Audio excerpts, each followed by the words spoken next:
الحمد لله نحمده ونستعينه ونستغفره ونؤمن به ونتوكل عليه ونعوذ بالله من شرور أنفسنا ومن سيئات أعمالنا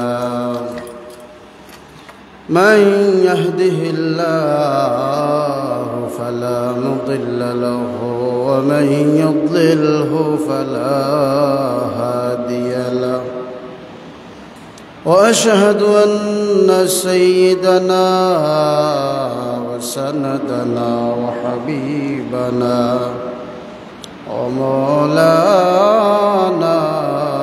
محمدا عبده ورسوله صلى الله عليه وسلم أرسله بالحق بشيرا ونذيرا وداعيا إلى الله بإذنه وسراجا منيرا أما بعد فقد قال الله تبارك وتعالى في كلامه المجيد والفرقانه الحميد أعوذ بالله من الشيطان الرجيم بسم الله الرحمن الرحيم إن الذين فتنوا المؤمنين والمؤمنات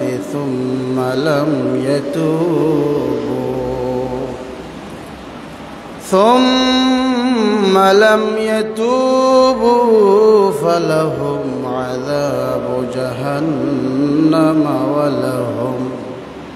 ولهم عذاب الحريق صدق الله العظيم. وقال تعالى في شان حبيبه مخبرا وآمرا إن الله وملائكته يصلون على النبي يا أيها الذين آمنوا صلوا عليه وسلموا تسليما اللهم صل على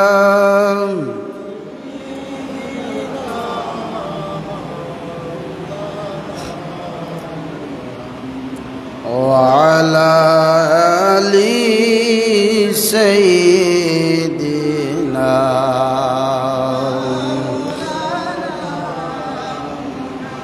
আল্লাহ তুমি দয়া করো নসিব করো মদিনা নবীজিকে না দেখাইয়া কবর দেশে নিও না আল্লাহুম্মা সাল্লি আলা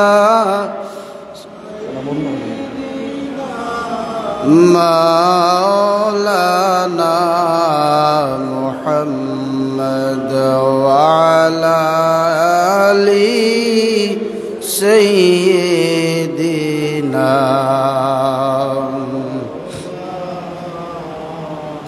আল্লাহ আল্লাহ আল্লাহ লা ইলাহা ইল্লাল্লাহ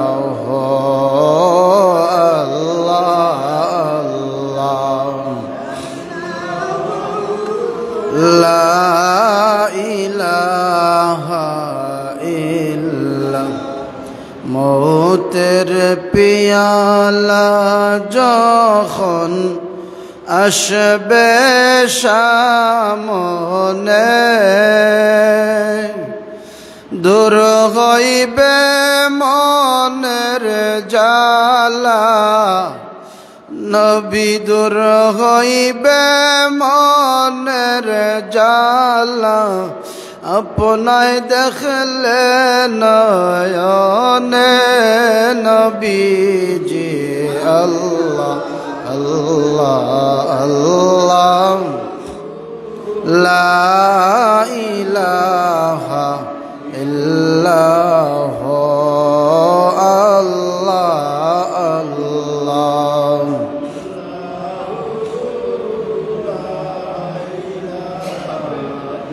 মৌতের তুফান আসবে যখন নবী গো আমার মৌতের তুফান আসবে যখন নবী গো আমার সেই সময়ে সামনে তাকি বাসায় ঈমান নবীজি আল্লাহ আল্লাহ আল্লাহ হো লা ইলাহা ইল্লাল্লাহ আল্লাহ আল্লাহ আল্লাহ হো লা ইলাহা লা ইলাহা ইল্লাল্লাহ মুহাম্মাদুর রাসূলুল্লাহ সাল্লাল্লাহু আলাইহি ওয়াসাল্লাম। আল্লাহ রাব্বুল আলামিনের দরবারে অসংখ্য অগণিত শুকরিয়া যে আল্লাহ রাব্বুল আলামিন আমরারে শাবান মাসের প্রথম শুক্রবার আল্লাহর ঘর মসজিদ পর্যন্ত আসার বসার ইমানি আলোচনা শোনার তৌফিক আমরের দান করছেন। আমরা আল্লাহর দরবারে শুকরিয়া আদায় করি আলহামদুলিল্লাহ। শাবান অর্থ ডালফালা বের হওয়া। শাবান শব্দের অর্থ ডালফালা বের হওয়া। এই ডালফালা বের হওয়া বলতে আমরা কিতাব বুঝি বলে গাছ রয়েছি আর গাছের ডাল ছাড়ছে ওলানি না। আল্লাহর নবী ফরমাইন শাবান মাস হইল রজব এবং রমজানের মধ্যবর্তী মাস। শাবান মাস রজব এবং রমজানের মধ্যবর্তী মাস হইল শাবান মাস। এই শাবান মাসও ইবাদত বন্দেগী করলে আল্লাহর নবী হাদিস শরীফের মাঝে ফরমাইন কেউ যদি 15 তারিখ রাত্রে 14ই দিবাগত রাত শাবানের 14ই দিবাগত রাত্রিতে আল্লাহর গোলামি করে, কেউ যদি নফল ইবাদত বন্দেগী করে রাত্রি যাপন করে, আল্লাহর নবী ফরমাইন ওই মানুষটারে কিয়ামতের ময়দানও মৃত ঘোষণা করা হইতো না। দুনিয়ার জমিনও আমরা সব মনে করি সব মানুষ জিন্দা, এরা হাটের খার চলের চলাফেরা করে উঠা বসা করে, আমরার কাছে সব মানুষ জিন্দা, কিন্তু আল্লাহর কাছে অনেক মানুষ মুর্দা।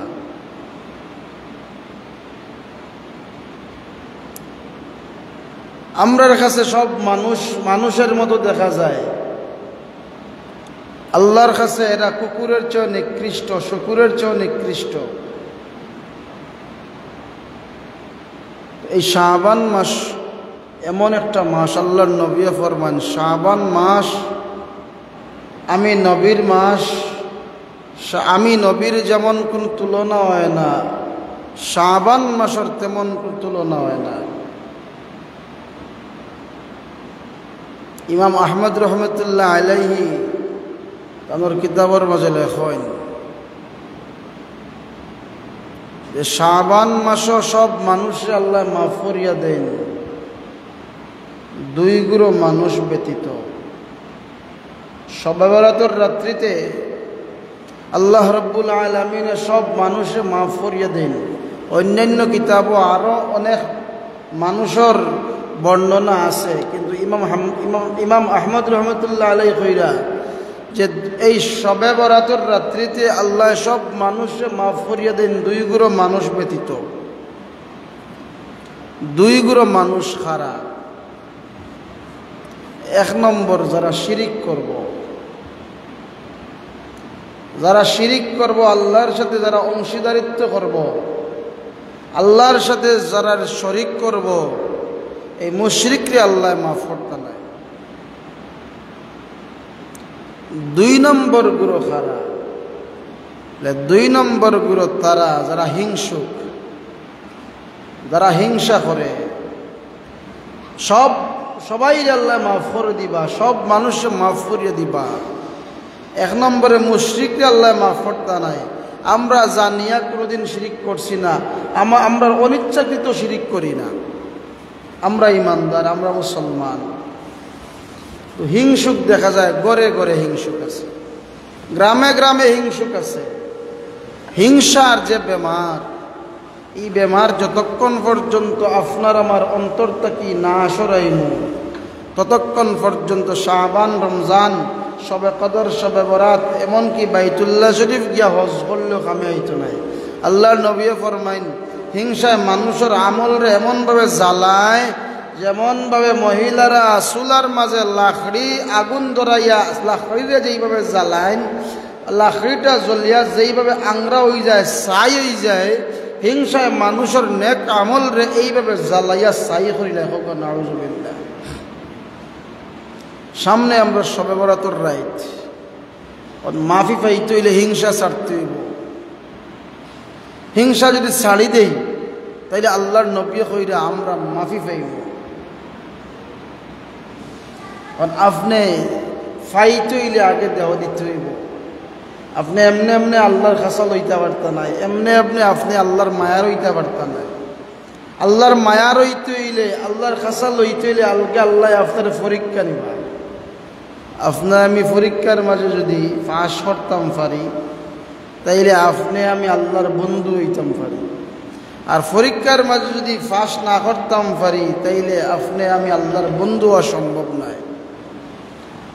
কারণ আল্লাহর মায়ার হইতে হইলে, আল্লাহর বন্ধু শাস্তি হইলে সর্বপ্রথম ইমানের বাদে কিতা করা লাগবে? 5 ওয়াক্ত নামাজ পড়া লাগবে।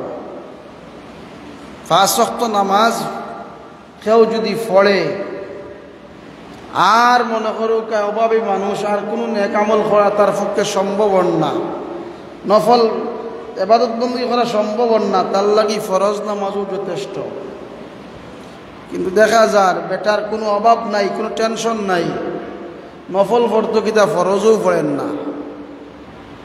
আল্লাহর নবী ফরমাইন, কিয়ামতের ময়দানে সর্বপ্রথম আল্লাহ ও আমলের হিসাব নিবা।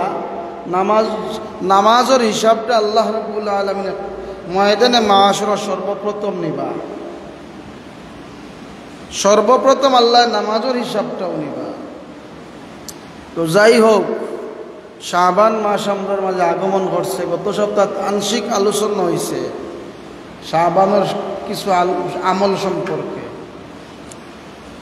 কিতাবের মাঝে পাওয়া যায় শাবান মাসের 7টা আমল। কেউ যদি 7টা আমল করে, তাহলে আশাবাদী আল্লাহ আমার জীবনের গুনাহ মাফ করিয়ে দিবা। কেউ যদি 60টা আমল করে তাইলে আশা করা যায় যে আল্লাহ রাব্বুল আলামিনে আমার ইবাদত বندگی আল্লাহ কবুল করবা। এই 60টা কাজ করতে যদি কেউ এই মাসে তার বালা লাগে, ওই মানুষটা আশাবাদী যে আশা করতে পারে যে আমার আমলটা আল্লাহর দরবারে গ্রহণ হয়েছে। 1 নম্বর কিতাব এই শাবান মাসের 60টা আমলের মাঝে প্রথম নম্বর আমল হইল ফরজ নামাজ যথাসময়ে পালন করা, ফরজ নামাজ যথাসময়ে পড়া। ফরজ নামাজ পড়ার বাদে নফল ইবাদত বندگی, নফল নামাজ বাড়াইয়ার নেওয়া, বাড়ানি। ফরজ পড়ছইন, ফরজ পড়িয়া 2 রাকাত নফল নামাজ পড়িরকা, 4 রাকাত নফল নামাজ পড়োকা। আল্লাহর নবী ফরমায় কিয়ামতের ময়দানে এক গুরু মানুষ আল্লাহর দরবারে আটকি যাবা, নামাজের কারণে আটকি যাবা। এরা দুনিয়ার জমিনও নামাজে এক ওয়াক্ত পড়লে অন্য ওয়াক্ত পড়ছেন না, কিন্তু অভাবী মানুষ যে নামাজ এক ওয়াক্ত পড়লে অন্য ওয়াক্ত পড়তে পারছেন না, অভাবের তাও নাই, কিন্তু আল্লাহর ডর তার অন্তর আছে যে আল্লাহ আমি অভাবের কারণে আজকে নামাজ পড়তাম পারলাম না, ও আমার উজুরের কারণে নামাজ পড়তাম পারলাম না, ও যে উজুরের কারণে নামাজ পড়তে পারছেন না, আফসোস করছেন। কিয়ামতের ময়দানে ওই ব্যক্তিটা আল্লাহর কাঠগড়াত আটকি যাবা নামাজের কারণে। আল্লাহ হুকুম করবার, ও আমার ফেরেশতা কর, আমার গোলামের ফরজ নামাজও ঘাটতি দেখা যার, দেখো আমার গোলামের নফল নামাজ নি তার আমল নামার মাঝে আছে। যে নফল নামাজ তাকিয়ে থাকে, নফল নামাজ দিয়া ফরজের সংখ্যারে পূরণ করিলাও। সুবহানাল্লাহ। ফরজ নামাজের সংখ্যা পূরণ করবা নফল নামাজের মাধ্যমে। দাবর মাঝে এখন প্রথম নম্বর আমল হইল শাবানের প্রথম নম্বর আমল হইল ফরজ নামাজের পাশাপাশি নফল নামাজ বাড়ানি, রমজানের প্রস্তুতি নেওয়া। 2 নম্বর কিতাবের মাঝে এখন 2 নম্বর হইল আপনার সাধ্য অনুযায়ী আপনি নফল রোজা রাখতা। 1 নম্বর ফরজ নামাজ পড়ার পাশাপাশি নফল নামাজ বাড়ানি, নফল ইবাদত বندگی করা। আর 2 নম্বর হইল আপনার সাধ্য অনুযায়ী নফল রোজা রাখা। আম্মা জান আয়েশা সিদ্দিকা ফরমায় আল্লাহর নবী যখন শাবান মাস উদিত হইত, শাবান মাসের চাঁদ যখন উদয় হইত, আল্লাহর নবী যখন রোজা রাখা আরম্ভ করতাম, আমি ভাবতাম আল্লাহর নবী সারা মাস রোজা রাখবা।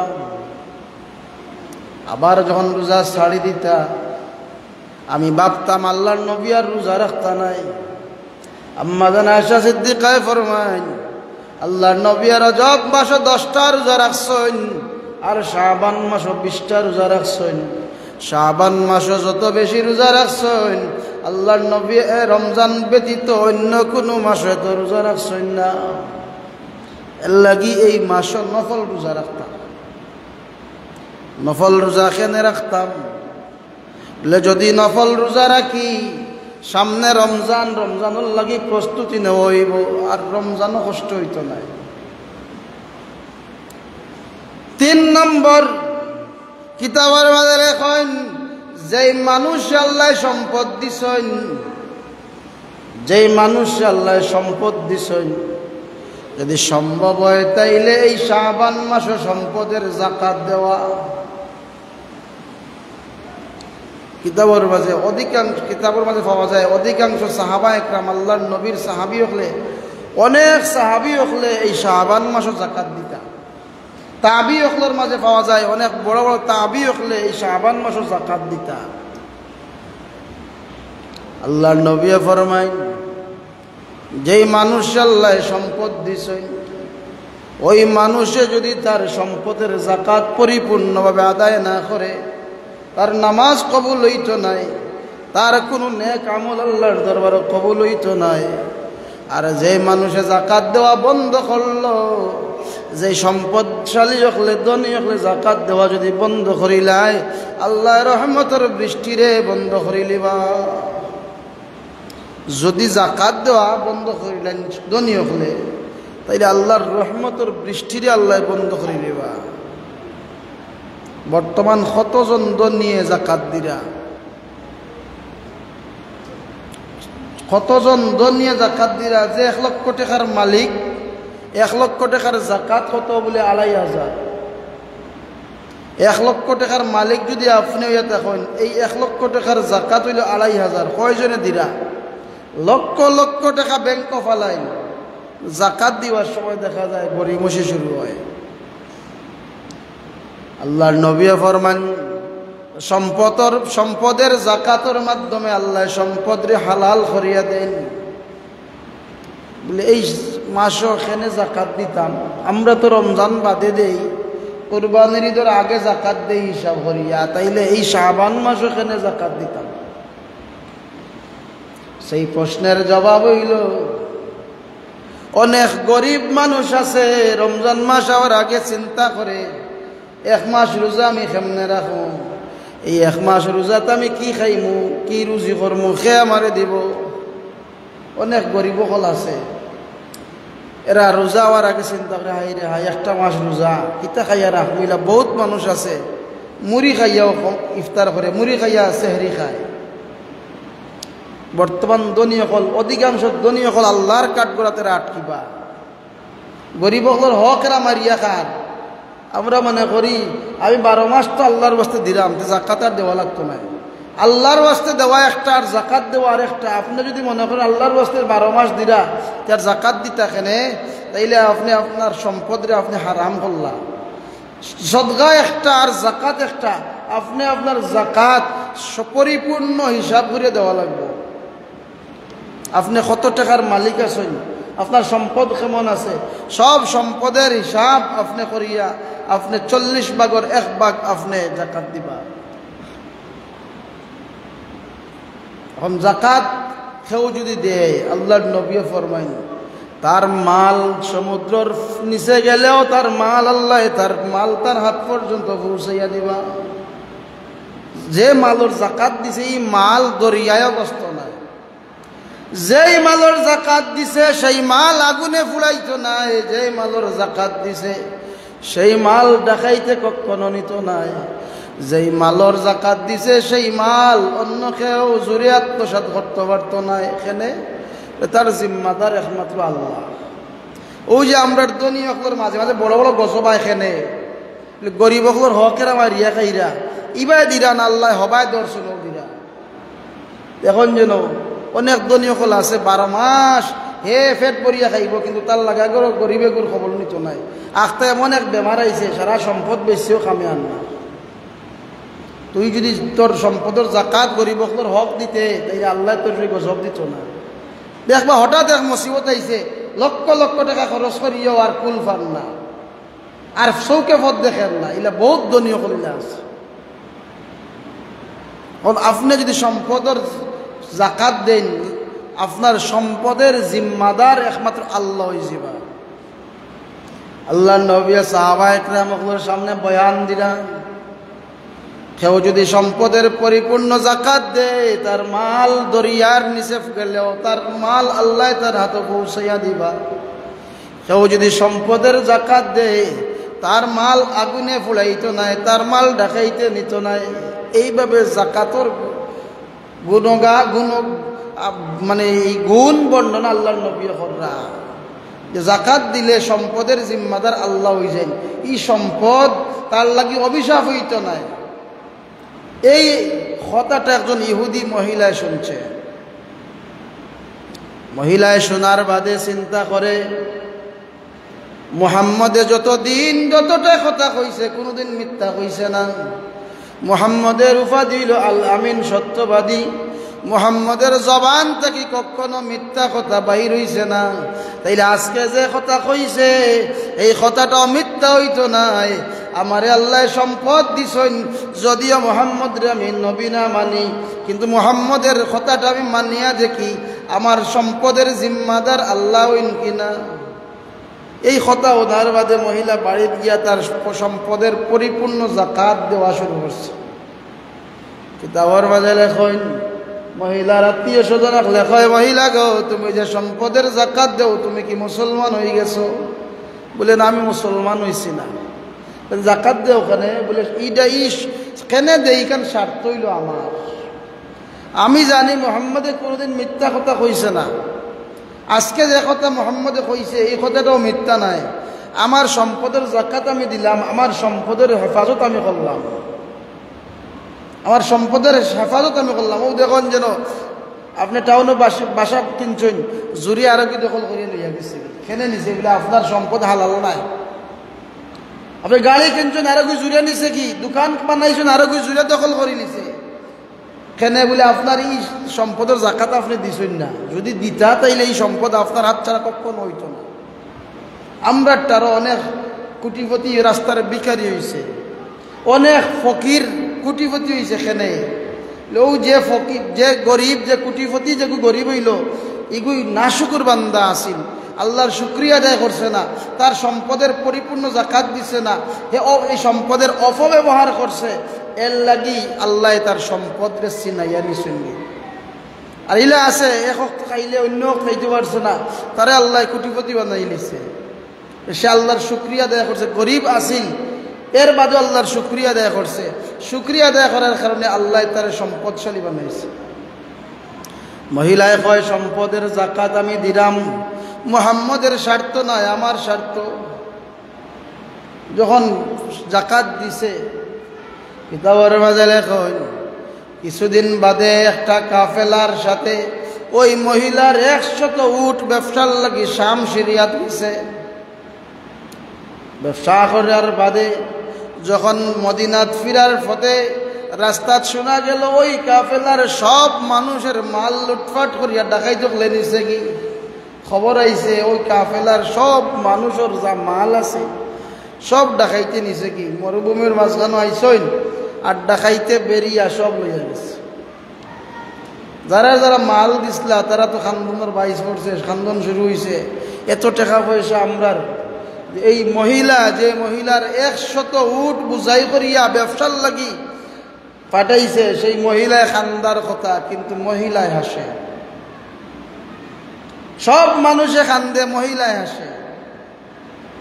মানুষেরা কয় মহিলা সবচাইতে তোমার সম্পদ বেশি, তোমার 100 উট বুঝাই করিয়া মাল দিছ ব্যবসার লাগি, সব মানুষের মাল ডাকাইতে লইয়া গেল, আমরা সবাই বেতায় ব্যতীত চকুর পানি ছাড়িয়া কান্দি। মহিলা তুমি কান্দ না, হাসো, তার কারণ কিতা? বলে আমার মাল কখনো ডাকাইতে নিত নাই। কেনে? বলে আমার মালর যাকাত আমি পরিপূর্ণ আদায় করছি। হ্যাঁ, যদিও আমার মালর যাকাত দেওয়ার বাদেও আমার মাল ডাকাইতে লইয়া যায়, আমি মুহাম্মদর কাছ থেকে আমার মাল উদ্ধার করব। মুহাম্মদের কথা আমি যাকাত দিছি, আর আজকে ডাকাইতে আমার মাল নিব কি? এটা মান্য নিতাম পারি না। এর লাগে আমি হাসলাম, আমার মাল কখনো ডাকাইতে নিত নাই। দেখা গেল কিছুদিন বাদে কাফেলা মদিনাত ঢুকছে, সব মানুষ জড়ো হইছেন, জমা হইছেন। দেখা যায় সব মানুষের মাল লুটফাট হইছে, ডাকাইতেছি না নিছে। যেই মহিলা 100 উট দিসলা, এই মহিলার উটও নাই, মানুষও নাই। কাফেলার ভিতরে এই মহিলার ম্যানেজারও নাই, উটও নাই, মালপত্র কিচ্ছু নাই। দেখা গেল কিছু সময় বাদে আস্তে আস্তে মহিলার ম্যানেজার 100 উট লইয়া মাল বুঝাই করিয়া মদিনাত ঢুকছে। সব মানুষে কইল, সব মানুষের মাল দেখাইতে নিল, তোমার মাল দেখাইতে নিল না, তার কারণটা কিতা? তখন ওই ম্যানেজারে কয়, আমি ওই কাফেলার সাথে আসলাম, যখন ওই কাফেলা মরুভূমির মধ্যখানে হওয়ার আগে আমার আমির যে উটটা আছিল, সামনের যে উট আছিল, ওই উটের পাওয়ার মাঝে একটা পাথরে আঘাত করছে। আর আঘাত করার বাদে আমার উটটা মাটির মাঝে বই গেছে। আর ওই উট বসার লগে লগে আমার সব উটগুলা মাটিত বই গেছে। উটোর একটা নীতি হইল, আমির উট আগর উট যেই দিকে যাইব, পিছে 1000 উট থাকলে এই দিকেও যাইব। সামনের উট যদি বই যায় সব উট বই যাব, সামনের উট যদি দাঁড়ায় সব উট দাঁড়াই যাব। তারা সৌদি আরব, মিডিল ইস্ট গেছেন, এরা দেশ। উটোর নীতি হইল তার আমির যেদিকে যাইব তারা ওদিকে যাইব। পশুই আল্লাহর আইন মানে, কিন্তু আমরা মুসলমানই আল্লাহর আইন মানে না। আমিরের কথা অমান্য করলে তারা জানে, আমার মুরব্বীর কথা অমান্য করলে আমি বিপদগামী হইমু। এর লাগি তার মুরব্বীর কথা উঠে মানে, তার আমিরের কথা তারা মানে। আমরা মুসলমান, আল্লাহর বিধান আমরার উপরে, আল্লাহর নবীর তরিকা আমরার উপরে, আল্লাহর নবীর হাদিস আমরার সামনে, আল্লাহর নবী আমরার কাছে বর্ণনা করছেন। আলিম হলে বর্ণনা কররা যে নামাজ না পড়লে শাস্তি, রোজা না রাখলে শাস্তি, আল্লাহর আইন ভঙ্গ করলে শাস্তি। আমরার ওখানে দিয়ে হামায়ার ওখানে দিয়ে বাড়ায়। আমরা মনে করি যে ইমাম সাহেব আমার হিংসা করি, মনে করি না। ইমাম সাহেব মনে হিংসা করি কই না। আল্লাহর জাতের কসম, আপনার লগে আমার কোনো শত্রুতা নাই। আপনারা আমার লাগি জ্বালা, আমিও আপনার লাগি বলে। আমার বাড়ি এক জায়গাতে, আপনারা বাড়ি এক জায়গা। এখানে আমার বাপর খালি সম্পত্তি নাই।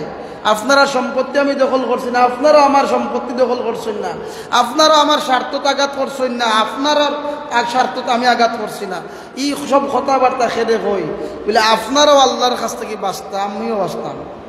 ওই যে মাসও 7-8 হাজার টাকা দিরা, 10,000 টাকা দিরা, এগুলো আমি হালাল করিয়া যদি নেই না, খালি খাইলে খামে এইটো নাই। আমি যদি হক কথা কই না 10,000 টাকার ডরে বলে আমার 10,000 টাকা মার যাইব, কিছু ঠিজিব। আর আমি যদি হক কথা কই না, কিয়ামতের দিন আমারে আল্লাহ আগে ধরব। এর বাদে আপনার আল্লাহ মুসল্লি করে ছাড়ি দিব, ইমামরে আগে ধরব, ইমামরে আগে ধরব। তুমি যে জায়গাত বইছো এই জায়গাত সব বইতে পারছে না। তুমি তোমার অধিকার, তোমার যে হক কতটুকু তুমি পালন করছো, তোমার যে উপরে দায়িত্ব আছিল, দায়িত্ব তুমি কতটুকু পালন করছো। আল্লাহ আমারে আগে ধরো, আপনার লগে আমার কোনো শত্রুতা নাই। এই কথাগুলা খেনে কইবে লিওয়াজিল্লা, আল্লাহর ওয়াস্তে। মানলে আলহামদুলিল্লাহ, না মানলেও আলহামদুলিল্লাহ। আমার কাছে এই অধিকার নাই যে আপনারা আমি কইছি মানা, খেনে মানতা না। ছাত্ররে হুজুরে ফোড়ান, 1-2 হইয়া দেওয়ার বাদে না মানলে হুজুরে বাড়ি দেই।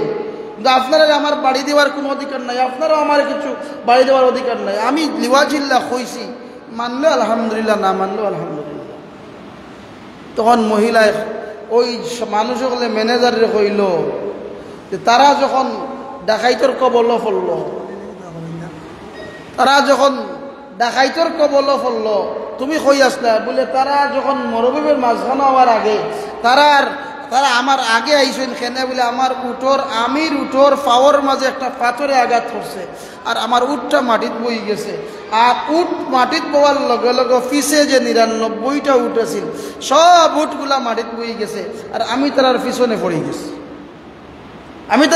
পড়ে গেছি, এখন দেখা গেল তারা মরুভূমির মাঝখানে হওয়ার পরে শুনলাম তারা ডাকাইতের কবলে পড়ছেন।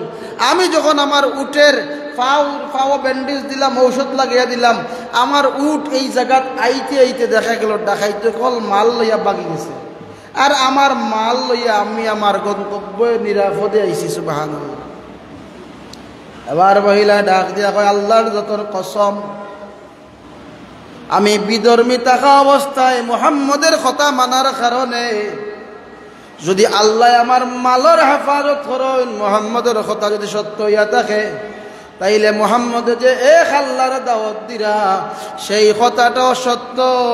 আমি এই মুহূর্তে কালিমা পড়িয়া মুসলমান হয়ে গেলাম। লা ইলাহা ইল্লাল্লাহু মুহাম্মাদুর রাসূলুল্লাহ। এর লাগি দনীয়গুলোর উপরে কিতা কর্তব্য হইল, যদি পারেন তাইলে শাবান মাসে যাকাত দিতা। কেন বলে আপনার যাকাত দেওয়ার কারণে আপনার প্রতিবেশী গরিব যারা, এরা শান্তি মনে রোজাটা রাখতে পারবো কমপক্ষে আপনার যাকাতের টাকা দিয়া। যারা যাকাত খায় এরা যদি আপনার যাকাতের টাকাটা দেন, এরা নিশ্চিন্তায় নির্দ্বিধায় 30টা রোজা রাখতে পারবা, কোন টেনশন মুক্ত, টেনশন করা লাগতো নাই। এর বাদে কিতা 4 নম্বর হইল আপনি রমজানের হিসাব রাখতা। শাবান মাস কোন দিন আইয়া ঢুকলো, শাবান মাস কোন দিন শেষ হইল, রমজান আর কতদিন বাকি আছে আপনি হিসাব রাখতা। 5 নম্বর কিতা বলে, 5 নম্বর রমজান সম্পর্কে আপনি বেশি বেশি আলোচনা করতা। আপনার অধীনস্থ যারা এরা রমজানের গুরুত্ব বুঝাইতা, যে রমজান মাস সামনে আর রমজানের প্রস্তুতি নেও, রোজা রাখার লাগি প্রস্তুতি নেও, আপনি কইতা আপনার অধীনস্থ যারা এরারে বুঝাইতা। 6 নম্বর হইল আপনি একটা পরিকল্পনা করতা যে রমজান মাস সামনে, আর রমজান মাসটা যেন আমার বেকার না যায়। প্রত্যেকটা সময়ের আপনি একটা রুটিন করবা, যে ওই সময় আমি কোরআন শরীফ তেলাওয়াত করবো, ওই সময় আমি নফল নামাজ পড়বো, ওই সময় তসবিহ তাহলিল পাঠ করবো। আপনি একটা পরিকল্পনা করে একটা রুটিন বানাইবা। আর 7 নম্বর হইল আপনার যদি গত বৎসরের রোজা কাজা থাকে, কোনো উজরে যদি আপনি ছাড়ি দেন, তাইলে এই রমজান আওয়ার আগে আপনি ও রোজাগুলা কাফারা আদায় করতা। হয়তো কাফারা দিবা, নতুবা কাজা আদায় করবা।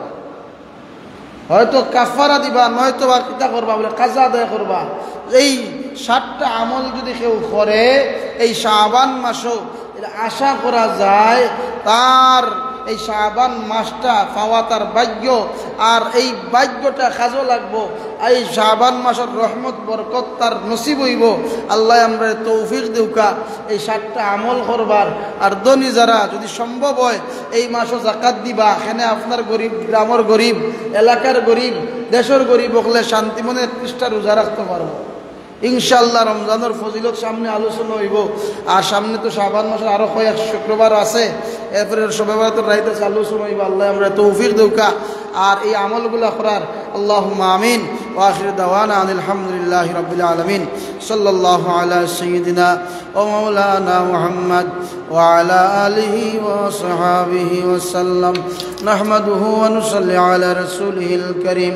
ওয়া লাম্মা তাম্মা মিন হামলিহি সাল্লাল্লাহু আলাইহি ওয়া সাল্লাম শাহরানি আলা আশহুরিল aqwalil marwiya توفي بالمدينة الشريفة المنورة أبوه عبد الله، وكان قد استهجى بأخواله بني عدي من الطائفة النجارية، ومكث فيهم شهرا سقيما يعانون سقمه وشكوى. ولما تم من حمله صلى الله عليه وسلم على الراجعة 9 أشهر قمرية، وأنا للزمان جاليا عسدا حضرت أمه ليلة مولوده آسية مريم في نسوة من العزيرة القدسية، وأخذ المخاض فولدت صلى الله عليه وسلم نورا يتألى سنا صلى الله عليه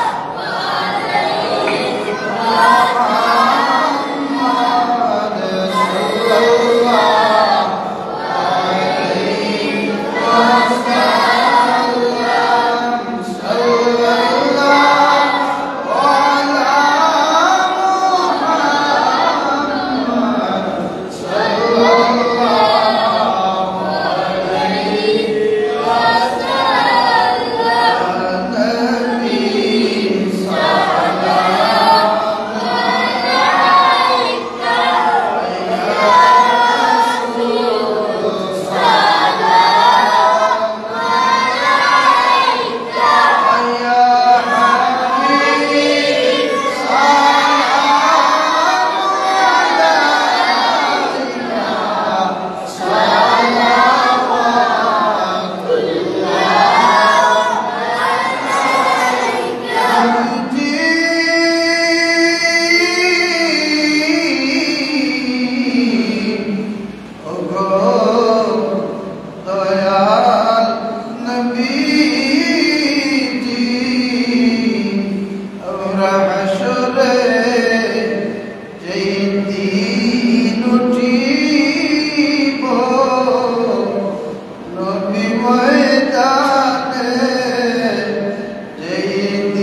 بعد على حبيبك خير الخلق كلهم بجائے رب میرے درود اور السلام برغزیدان بھی پر اپنے مدام استغفر اللہ ان اللہ غفور رحیم استغفر اللہ ان اللہ غفور رحیم استغفر اللہ ربی من كل ذنب واتوب الیہ ولا حول ولا قوة إلا بالله العلي العظيم لا إله إلا الله محمد رسول الله প্রকাশিয়া সবার পক্ষ থেকে খতম হইছে মিলাদ হইছে সুন্নি সালাত হইছে এরপরে আপনার মাখন মিয়া সবার পক্ষ থেকে মিলাদ আর নূর মিয়া সবার লাগে দোয়া আছে আরো দোয়া আছে আল্লাহ সবার দোয়ারে কবুল করুক সুন্নি সালাতের কবুল করুক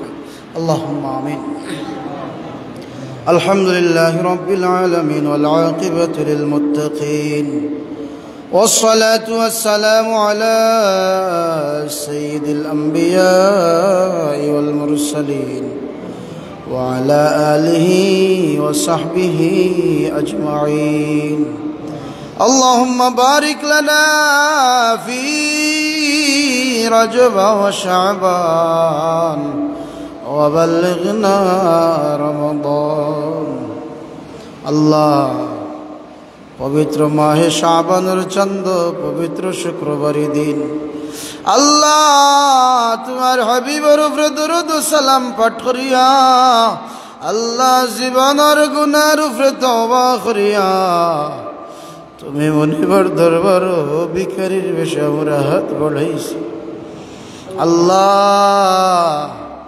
মিলাদ শরীফ রে কবুল ফরমাও সুন্নি সালাত तमाम রে কবুল ফরমাও আল্লাহ সব লক্ষ কোটি গুণ বাড়াইয়া সোনার মদিনা দয়াল নবীজির খিদমত পৌঁছাই দেও দয়াল নবীজির রহম মুবারক আমরার উপরে খুশ করি দেও আল্লাহ तमाम আম্বিয়া کرام সাহাবা کرام তাবেঈন তবে তাবেঈন तमाम ওলি আব্দুল গৌস কুতুবুর রূহ আরওয়ার মধ্যে সব পৌঁছেই দাও আদম আলাইহিস সালাম থেকে লাগাইয়া আজ পর্যন্ত যত মুমিন মুমিনাত কবরের বাসিন্দা হয়ে গেছেন আল্লাহ तमामর কবরও সব পৌঁছেই দাও আল্লাহ আমরারে মাফ করে দেও আল্লাহ আমরার দয়ার মা বাবারে মাফ করে দেও আল্লাহ এই জামাতে খেওয়াছেন মা নাই খেওয়াছেন বাবা নাই আমরা যারা মা হারাইলিছি বাবা হারাইলিছি আমরার কবরবাসী মা বাবা হর কবর সব পৌঁছেই দিও আল্লাহ আমরার কবরবাসী মা বাবা হর কবরে জান্নাতুল ফিরদাউস বানাইয়া দিও আমরার জিন্দা মা বাবা হর নেক হায়াত বাড়াইয়া দেও আমরার অসুস্থ মা বাবা হর সুস্থতা দেও আমরার গুনার কারণে আল্লাহ আমরার জিন্দা মা বাবা হরে আমরার মস্তকি খাড়িয়া নিও না আল্লাহ আল্লাহ আমরার মাতার ছায়া হিসেবে বহুদিন বাকি রাখো আমরার মার বংশর বাবার বংশর শ্বশুর শাশুড়ির বংশর যত মানুষ কবরের বাসিন্দা হয়ে গেছেন আল্লাহ তামামর কবর সব পৌঁছেই দাও জিন্দা হলে নেক হায়াত বাড়াইয়া দাও আমরার ভাই বোন আত্মীয় স্বজন তামাম রে মাফ করে দাও আল্লাহ